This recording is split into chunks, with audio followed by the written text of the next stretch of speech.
혁신당 이준석 의원과 함께하겠습니다. 어서 오세요. 네, 안녕하세요. 네, 젊은 고수 모셨습니다. 네. 네.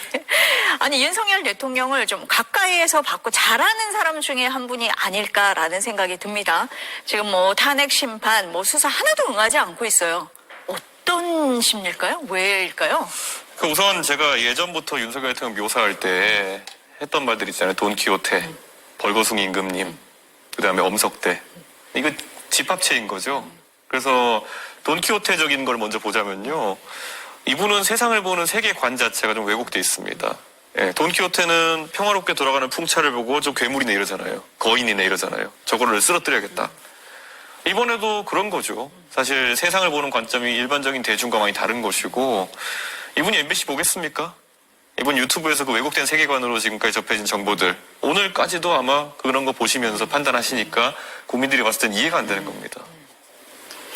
또 다른 면에서는 어떻습니까? 그 외에 이제 뭐 벌거숭이 네. 임금님은 주변에서 네. 아이고 잘한다. 사실은 벌거숭이로 돌아다니고 있는데 어느 누구도 말하지 못하는 환경을 만들어 놓은 게 있을 것이고요. 엄석대는 이제 거기서 횡포를 부리면서 이 질서에 편입 안 되면은 아주 큰 손해를 보는 것처럼 만들었기 때문에 국민의힘이란 여당에서도 이거를 도저히 이제 뭐 컨트롤하고 이렇게 못하는 거 아니겠습니까? 그러다가 이제 엄석대가 무너지고 나니까 나와서 제가 잘못했어요 이러고 있는데 사실은 상당히 많은 인원이 그 엄석대 질서에 동참했던 사람들이거든요. 그래서 지금 이 상황에서 총체적 난국인 것이고, 지금 윤석열 대통령은 그래도 이제 탄핵된 이후에 서서히 미몽에서 깨어나고 있는 상황이 아닐까.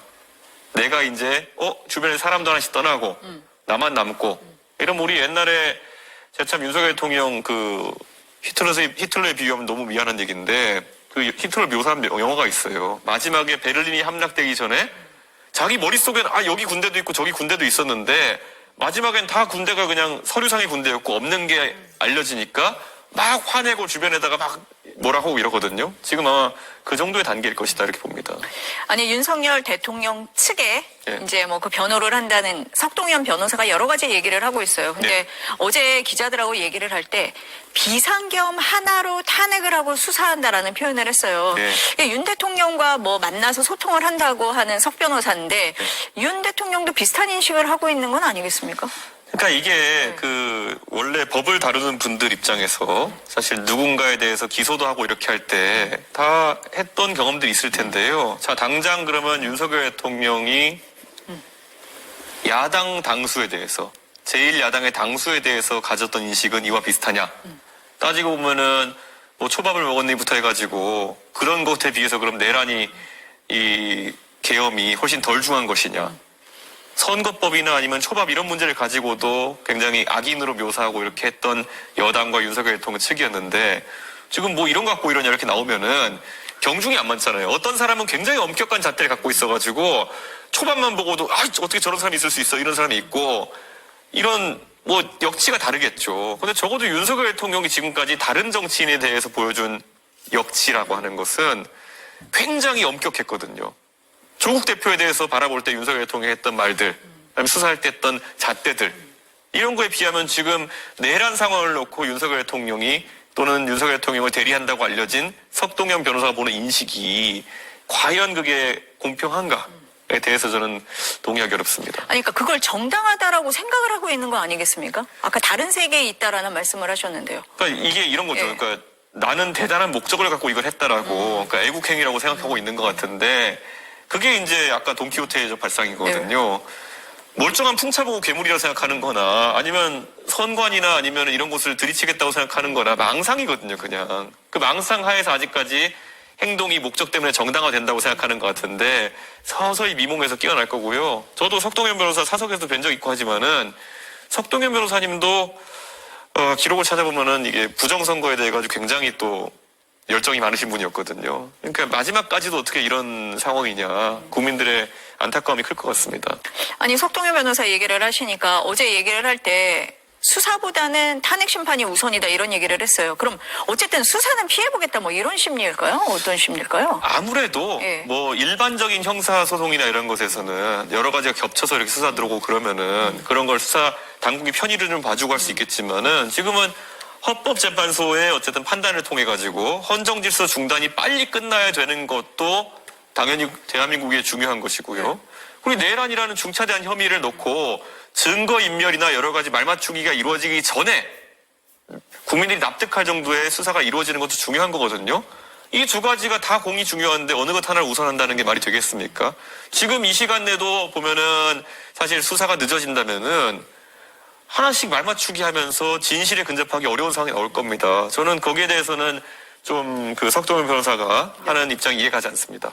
아니 그래서 뭐 공수처에서 내일 원래 소환에 응하라라고 얘기를 했었는데 안 나가겠다고 지금 얘기를 한 상태거든요. 그러니까 일반적인 네. 상황에서는 이제 이런 전모가 밝혀진 상황에서 윤석열 대통령의 최종 진술 정도만 남아 있으면은 그렇게 볼 수도 있을 겁니다. 왜냐하면 특검이 이제 처리되기 직전이기 때문에 솔직히 공수처 갔다가 특검 갔다가 이럴 수는 없지 않느냐, 한 번만 가겠다 이런 인식에서 할 수 있는 말인데요. 문제는 지금 윤석열 대통령의 최종 진술 하나 정도가 필요한 상황이 아니라 윤석열 대통령이 실질적으로 이 사건을 주도하고 가운데 서 있는 인물인 것으로 지금 나타나고 있습니다. 그렇다면은 여기를 수사 안 하면은 나머지 관계를 캐는데 상당한 어려움이 있는 거예요. 그리고 특검에 그러면은요, 아예 특검에 대해 가지고 국민의힘이 화끈하게 동의를 해주던지요. 국민의힘이 화끈하게 동의해주면은 국민들이 그래? 그럼 한 2주 뒤에 특검이 이제 들어서 가지고 2, 3주 뒤에 특검이 들어서 가지고 부른다 그러면 그때 가도 되겠네 이런 인식일 텐데 지금 특검은 또 권한대행이 뭐 거부권을 쓸지 안 쓸지 모르는 상황 속에서 어떻게 특검으로 넘기자는 얘기를 하겠습니까? 다 이게 그러니까 논리적 모순 관계가 있는 거예요. 만약 저렇게 얘기할 거면요, 특검에 찬성하겠다. 지금 수사기관이 여러 곳에 있어가지고 좀 나도 어디 나가야 될지 모르겠으니까 특검으로 국회 정리해주면은 거기에 내가 바로 나가가지고 진실을 밝히겠다. 이러면은 약간 얘기가 다를 수 있는데 특검도 싫어, 공수처도 나가기 싫어 이러면은 국민들 입장에서 화만 나죠. 아니 처음에 수사기관 여러 군데서 네. 그 소환 요구했을 때 그런 얘기를 했었죠. 네. 석 변호사가 너무 여러 군데서 부르니까 그렇다라고 했는데 공수처로 일원화가 된 다음에도 같은 입장이에요. 그러면 결국은 뭐 체포영장, 구속영장까지 가겠다 뭐 이런 심리일까요?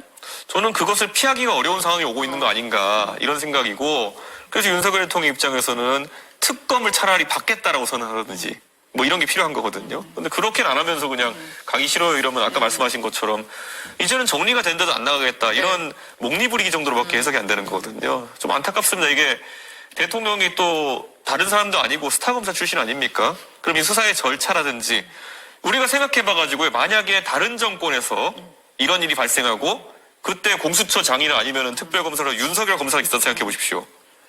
한동 검사 시켜가지고 맨날 브리핑하고 맨날 불러다가 이렇게 망신주기하고 다 했을 거 아닙니까? 본인이 수사했으면 이렇게 하겠습니까? 예. 아니 일각에서 뭐 변호인단이나 대리인단이 구성이 안 돼서 그렇다. 구성을 못하는 거 아니냐 뭐 이런 얘기도 합니다. 그건 어떻게 보세요? 제가 윤석열 대통령이 네. 그에 대해서 외신에서 한번 평가해달라 그래가지고요. 사실 그들이 어떻게 영어로 번역했을지 모르겠지만은 꼴 좋다라고 제가 얘기했었거든요. 제가 사실 괜히 그거를 얘기한 것도 아니고요. 그냥 이분이 살아온 그냥 삶이 그냥 평가하기가 좀 민망해서 그렇습니다. 사실 법조계에서 그렇게 많은 사람들과 교류하고 했는데 정작 본인이 뭐 누구 임명한 사람들도 있고 이럴 텐데 이럴 때 아무도 나서지 않는다는 것.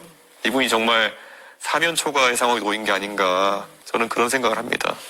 혹시 그 탄핵 심판을 직접 나가서 변론을 할 수도 있다고 보세요? 저는 그게 지금 변호사 구하는데 하나의 장애물이 되고 있다 이런 생각하는 게 이게 변호사 입장에서도 본인이 뭐 훌륭한 변호사들은 내가 법률적인 방어 전략을 세워가지고 얘기를 하고 이렇게 하면은 이 전략을 좀 의뢰인이 받아들이고 해야 되는데 국민 모두 다 윤석열 대통령 성격이 어떤지 알지 않습니까? 이 청개구리 본성이 있기 때문에 가서 내가 뭘 하자 그러면은 그건 아니야 그러면 자기 마음대로 또 할 거거든요. 근데 불명예는 또 이제 대리하는 변호사가 다 나중에 쥐게 되는 상황. 너는 변호를 왜 이렇게 한 거야? 사실은 의뢰인이 말 안 들었겠죠. 그런데 그런 상황 때문에라도 이분 변호하는 거는 굉장히 두 번, 세 번 재고할 수밖에 없는 상황 아닌가 그런 생각합니다. 그래서인가요? 석동현 변호사가 보면은 대통령이 직접 당당히 소신껏 입장을 밝힐 것이다라고 얘기한 부분이 어쩌면 그런 부분하고 맥락이 닿아있을 수도 있을 것 같습니다. 그리고 석동현 네. 변호사 본인도 법률가로서 전문가일 텐데 이게 나는 변호인 선임되는 건 아니고 그냥 변호인단에는 안 들어간다 그래요? 대리인격으로 말하는 것이다 이렇게 얘기하는 걸 보면은 사실 석동현 변호사 입장에서도 야 이거 대리해봤자 내 말 듣겠나 이런 생각하시는 게 아닐까 제가 추측해 봅니다. 석 변호사 얘기를 자꾸 하게 되는데 석 변호사가 이제 공개적으로 발언을 많이 하잖아요. 지금 기자들에게 장외 여론전일까요? 지지층 결집일까요? 어떻습니까? 뭐 제가 봤을 땐 효과는 전혀 없을 것 같고요. 왜냐하면 지금 궁여지책이라는 표현을 붙일 수 있을 만큼 그다지 논리적인 그런 반응은 아니거든요.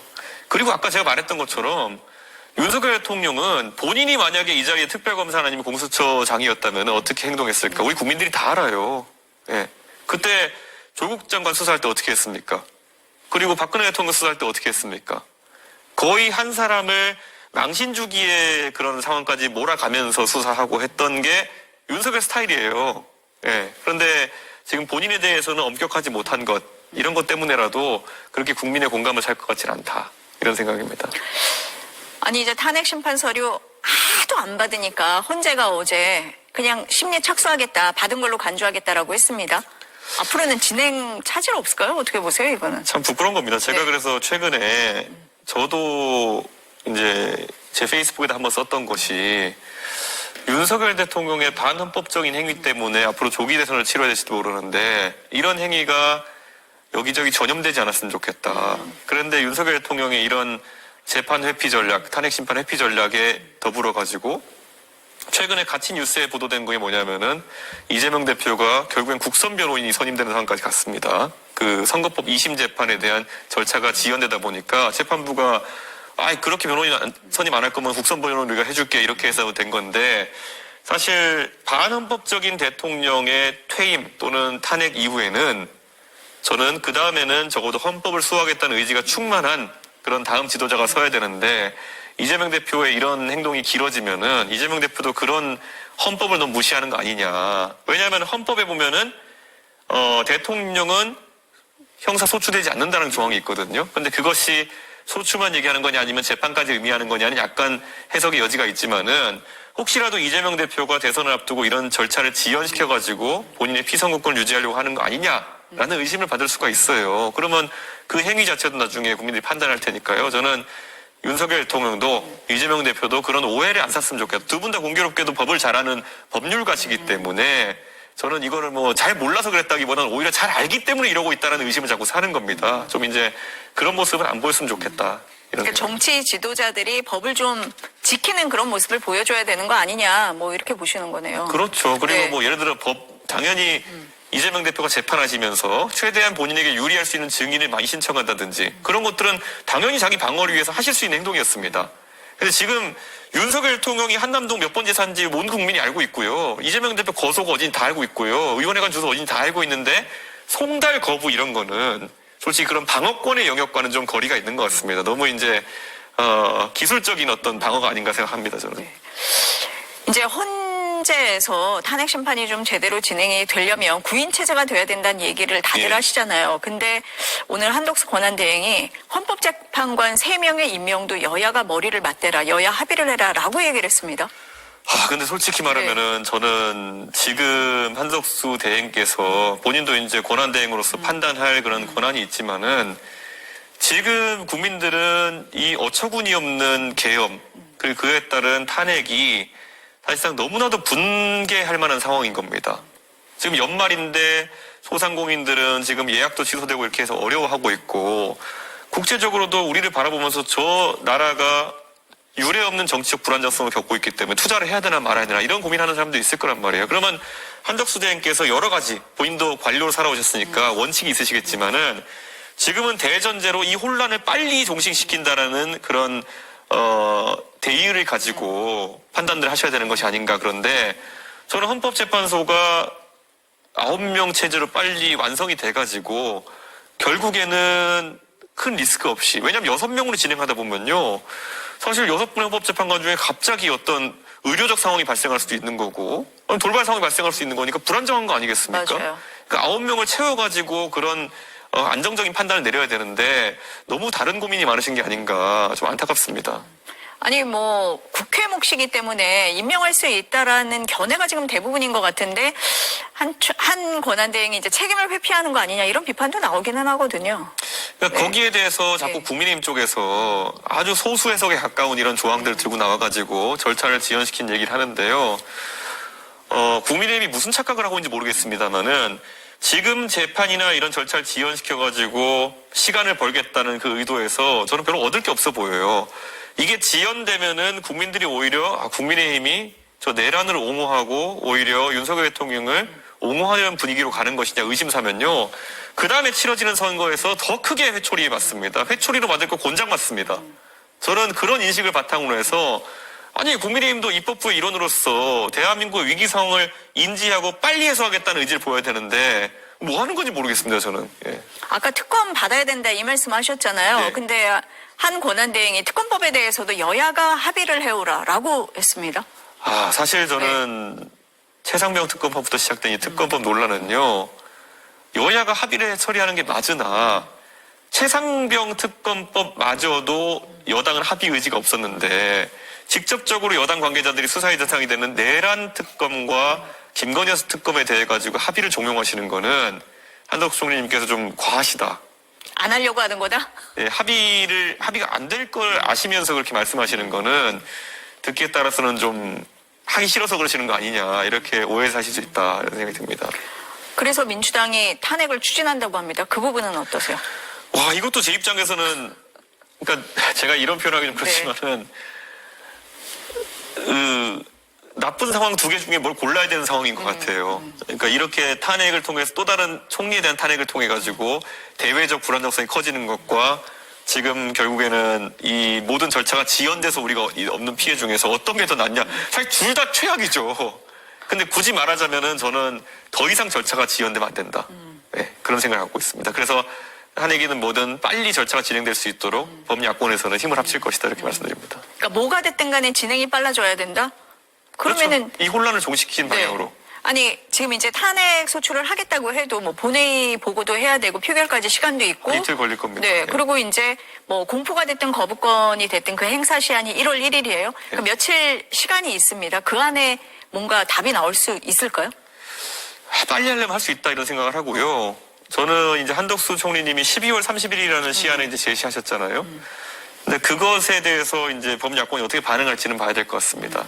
왜냐면은 탄핵이란 게 저희가 이게 뭐냐면 예방적 탄핵은 사실 저는 굉장히 좀 마음이 가지 않는 건 사실이거든요. 왜냐면은 한덕수 총리가 이런 일을 할 것으로 예상되면으로 미리 탄핵하겠다는 약간 어차피 나중에 탄핵 심판 가면 그건 기각되거든요. 근데 탄핵 사유에 그걸 쓰진 않겠죠. 그래서 이제 상설 특검에 관한 내용을 한덕수 총리가 임명해야 된다 안 하신다고 하는데 그거는 저는 기술적으로는 말이 된다 봅니다. 그래서 이제 법야권에 저희가 상의해 볼 텐데요. 그래서 상설 특검이 지명돼도 임명 안 한다에 대한 부분은 저는 탄핵 사유가 될 수 있다 이렇게 보고 한덕수 총리가 이럴 것 같으니까 예방적 탄핵한다는 약간 위험하다. 그래서 저는 앞쪽으로 정리가 되면은 아마 개혁신당에서는 동참할 거로 봅니다. 아, 그러니까 한 총리가 뭐 특검법에 대해서 이걸 공포하지 않으면 개혁신당은 어쨌든 범야권 차원에서 탄핵을 하는 거에 상설 특검에 대해서. 상설 특검으로 이유가 간다면 예. 네. 그리고 왜냐면 그건 이미 하셔야 되는 건데 안 하고 네. 있는 거니까요. 네. 법에도 하라고 돼 있고.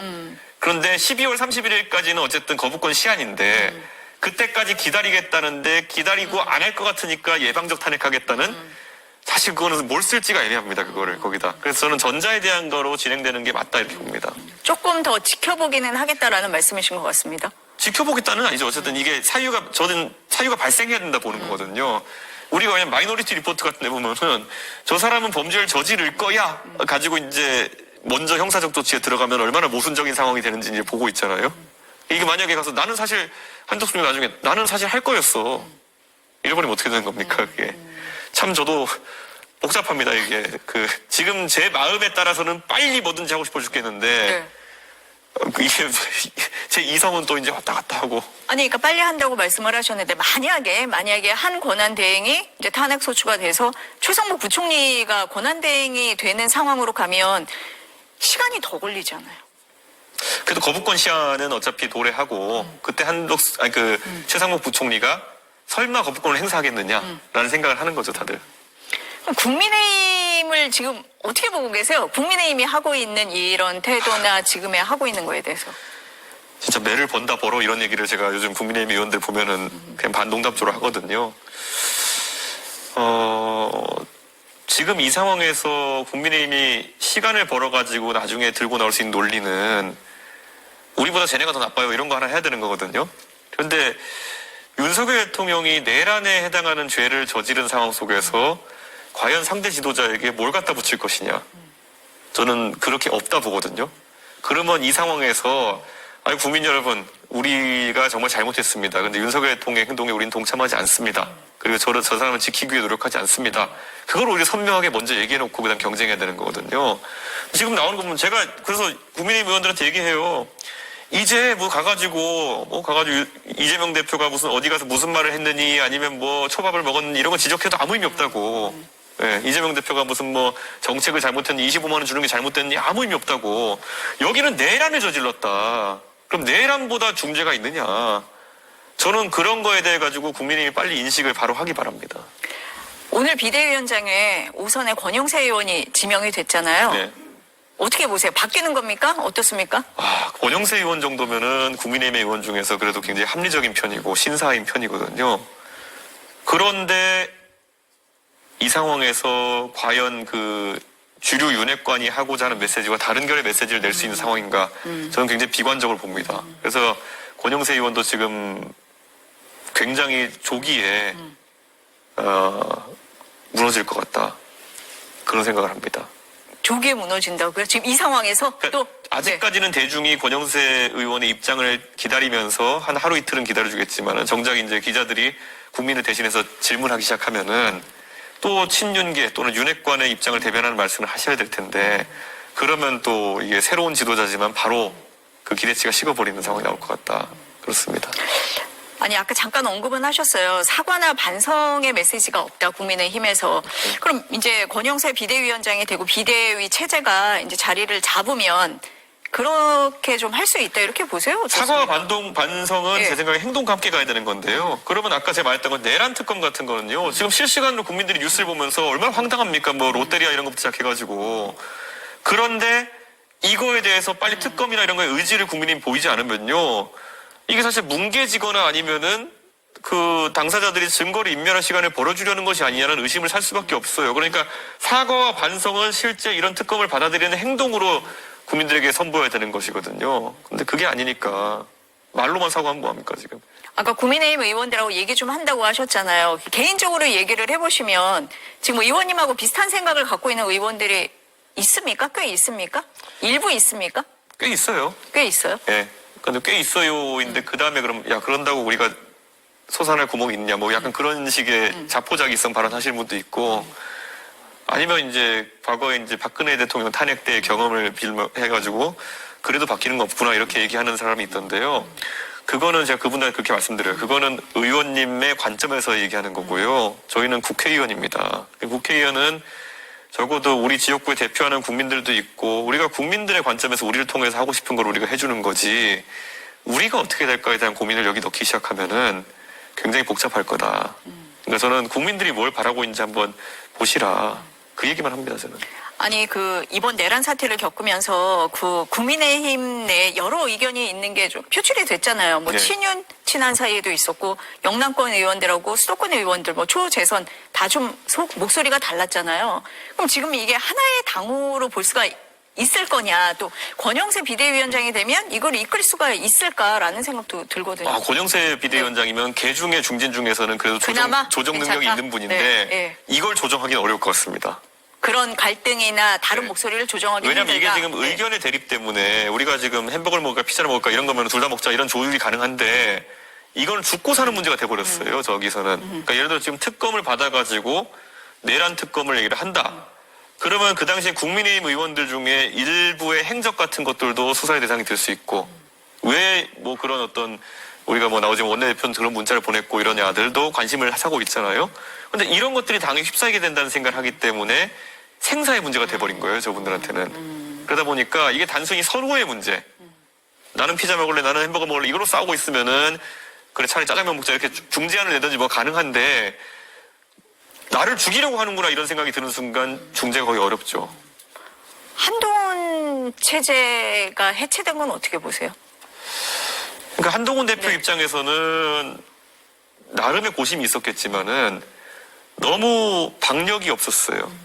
그러니까 한동훈 대표가 예전에 총선 때도 비대위원장 할 때도 윤석열 대통령한테 맞서는 척 하다가 이제 눈밭에서 90도 인사하고 이러면서 이제 또 수그리고 이런 게 계속 노출되지 않았습니까?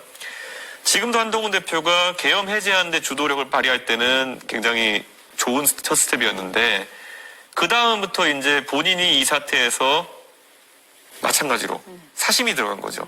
그러니까 지금 바로 탄핵 절차에 돌입하고 이러면은 절대적 시간이 부족하고 내가 그다음 정치 행보가 불안한데 그러면은 이거를 국민들한테 가서 내가 한덕수 총리랑 무슨 한한 체제로 해가지고 이거를 소통령과 해보겠다 이런 사심이 들어가는 순간부터 국민들이 경중을 군 못하니 뭐 이렇게 돼버린 거거든요. 지금 나라가 내란의 위기에서 지금 국민들은 불안해하고 있는데 여기서 갑자기 총리랑 서가지고 우리가 국가를 경영하겠습니다 그러면 후아유 이렇게 되는 거거든요.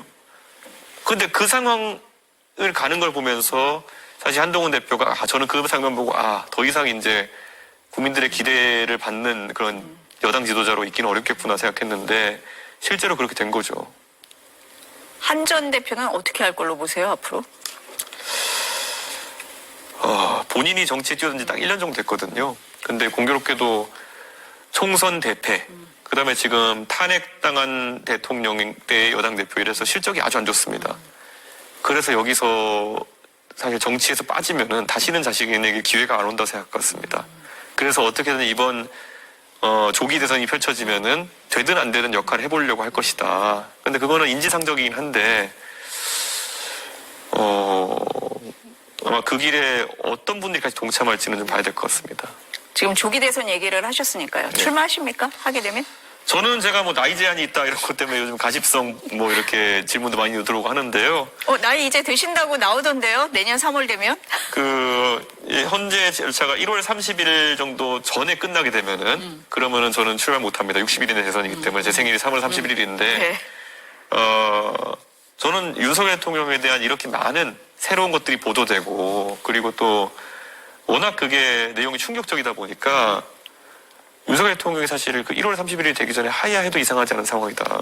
저는 그렇게 생각합니다. 사실 그 내란이 발생한 직후에 하야했어도 이상하지 않은 상황이거든요. 저는 저 개인은 그거 아무 상관이 없습니다. 윤석열 대통령이 뭐 늦게 가서 제가 뭐 대선 출마하고 싶어서 뭐 전혀 없고요. 저는 윤석열 대통령한테 언제나 좀 마음이 다잡아지시면 즉시 하야하십시오. 이렇게 얘기하는 게 저는 이 혼란이 길어지면 길어질수록 대한민국은 위기에 빠집니다. 저는. 아니 빨리 해결되면 좋기는 한데 네. 출마 가능한 나이가 되시면은 하십니까? 저는 또 5년 뒤에 나가도 되고 저의 문제는 완전 네. 차치하고요. 지금 네. 저는 요즘 산업부 뉴스 보면서 놀라는 게요. 네. 아니 뭐 여수의 석유화학 기업이 막 어렵다고 하고 우리가 언제 포스코가 어려울 걸 예상해 본 적이 있었습니까? 근데 샘물 생산량을 줄여야 된다고 그렇고 우리가 메모리 반도체 1등 할 거 의심해 본 적이 있습니까? 근데 이런 상황 속에서 지금 누구는 방탄한다고 지금 송달 거부하고 누구는 탄핵 심판 안 간다고 지금 문고를 잠그고 지금 우체부 밖에 세워놓고 있고. 아니, 답답한 상황이죠. 황당한 겁니다, 이게 정치가 황당한 지금. 상황이죠. 네. 아니, 이 얘기를 왜 여쭤보냐면, 네. 개혁신당 그 허은하 대표하고 갈등이 있었던 게, 뭐 표면적으로는 인사 문제인데, 그게 조기 대선 출마 얘기를 하면서 갈등이 불거졌다, 이 얘기가 나와서 여쭤봅니다. 거기에 대해서 얘기 한 번도 저희가 한 적이 없고요. 네. 그건 아마 개혁신당의 내분을 획책하려고 하는 호사가들이 이제 지라시 형태로 돌리는 그런 것들이 언론에 보도된 것 같은데 저는 허은하 대표랑 대선 출마에 대해서 얘기해 본 적이 없습니다. 아니, 뭐 국민의힘과 합당을 하느냐, 경선에 참여하느냐, 뭐 이런 거 가지고. 저는 합당 반대파의 독자파이기 때문에 네. 제가 동탄 출마할 때도 제가 만약에 그런 생각이 있었으면은 뭐 단일화 제안이라도 했겠죠. 근데 저는 동탄 출마 때도 제가 동탄 주민들을 믿었기 때문에 저는 오롯이 올곧게 가가지고 저는 삼자구대 붙겠다 이렇게 했던 거고요. 지금 조기 대선이 치러지고 제가 만약 참여할 수 있는 자격이 생긴다면은 이번에도 저는 덩어리즘이 저는 새로움을 이길 수 없다는 생각을 합니다. 그래서 저는 새로운 방식으로 새롭게 선거를 치러서 승부를 할 것이지 그 국민의힘과 뭐 힘을 합쳐서 이렇게 선거를 치른다? 글쎄요. 그거를 국민들이 바라고 있지 않을 거라 생각합니다. 본인의 그런 것과 상관없이 빨리 이 문제가 해결되는 게 우선이다. 뭐 이렇게 보시는 거네요. 지금 이 상황에서 아까 말했듯이 사리사욕을 네. 앞세우면은 한동훈 대표가 그렇게 바로 국민들에게 배척됐던 것처럼 저는 지금 우리 국민들은 그런 정치인의 사리사욕을 용납하지 않을 정도로 절박하고 다급하고 그리고 분노한 상태입니다. 저는 그걸 정치인들이 꼭 알아야 된다 생각합니다. 국민들도 그렇게 똑같이 생각을 하고 있을 것 같습니다. 네. 네, 오늘 말씀 여기까지 듣겠습니다. 네. 감사합니다.